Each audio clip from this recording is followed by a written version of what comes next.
Vous avez des idées? Je vous remercie. Monsieur Philippe Juvin pour la deuxième question. Merci Madame la Présidente, Monsieur le Ministre.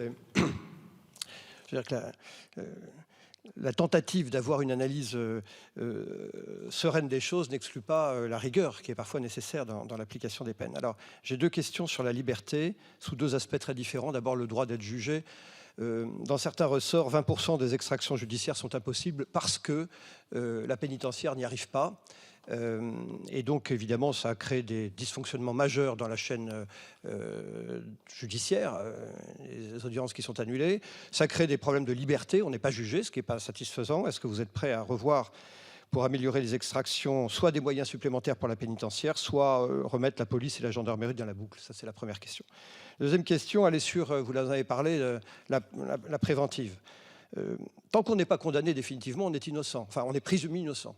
Et quand on est présumé innocent, on est innocent. Et je ne vous cache pas que, Monsieur le Ministre, moi, je ne sais pas comment on peut préparer sa défense quand on est enfermé 22 heures sur 24 à 2 ou 3 dans 9 mètres carrés, quand la cellule fait 19 degrés, quand on n'est pas lavé, quand on n'a pas dormi, quand on n'a pas Internet, quand on n'a pas sa documentation, et quand on a le spectacle sonore et visuel des chiottes de son co-détenu. Moi, je ne sais pas comment on prépare sa défense. D'ailleurs, personne ici n'aurait préparé son intervention dans de telles conditions aujourd'hui. Et la question reste, comment en 2024 en France, on peut considérer qu'un présumé innocent, c'est-à-dire un innocent, puisse être ainsi privé de liberté? Est-ce que la question de la liberté individuelle n'est pas une question fondamentale? D'ailleurs, accessoirement, ceux qui ne s'émeuvent pas des questions de liberté, je peux parler argent, une journée de probation, c'est 15 €, une journée de prison, c'est 110 €. Alors, Monsieur le garde des Sceaux, est-ce que vous êtes prêt à faire cette révolution qui toucherait, évidemment, en matière délictuelle, peut-être hors violence volontaire, hors et récidive, évidemment, une vraie révolution qui consisterait à faire de la probation l'outil privilégié en matière de préventive et à faire de l'incarcération une vraie exception? Je vous remercie. Monsieur le Ministre, vous avez la parole.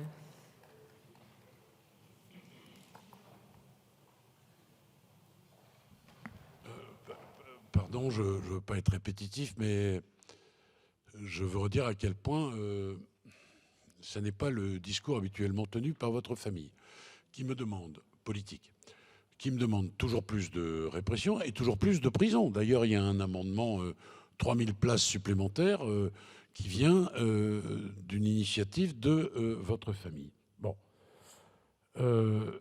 S'agissant des extractions, il y a plus de 370 ETP qui vont être consacrés aux extractions judiciaires. Bon, s'agissant de la question de la prison, est-ce que vous me dites que vous voulez les supprimer? Bon, on va quand même rappeler qu'il y a des conditions légales qui permettent l'incarcération. Alors, vous me dites, mais oui, mais les conditions, on ne peut pas préparer sa défense. Vous avez raison, il y a des conditions qui sont totalement indignes.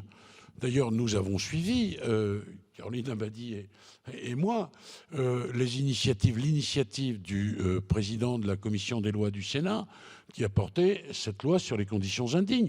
On est d'accord avec cela. Mais en même temps, reconnaissons que ce que nous avons rénové, c'est bien rénové. Et je vous invite d'ailleurs à venir avec moi visiter un établissement pénitentiaire rénové. Je pense à Fleury-Mérogis, je pense au Baumette, et à venir visiter un établissement pénitentiaire nouveau.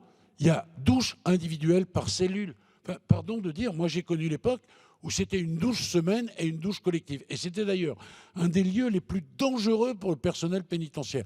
Nous avons essayé de régler ces choses. Mais vous le savez, parce que vous êtes un homme politique de longue date et que vous avez connaissance des choses, on ne règle pas ces questions d'un coup de baguette magique. J'aimerais disposer de la baguette magique du Rassemblement national ou de LFI. Je la cherche, je ne la trouve pas. Donc on progresse sur ces questions. Et enfin un chiffre, monsieur le député, 198 000 placés sous main de justice en milieu ouvert. C'est un chiffre énorme. Je vous remercie. Alors, Monsieur Juvin, pour la troisième et dernière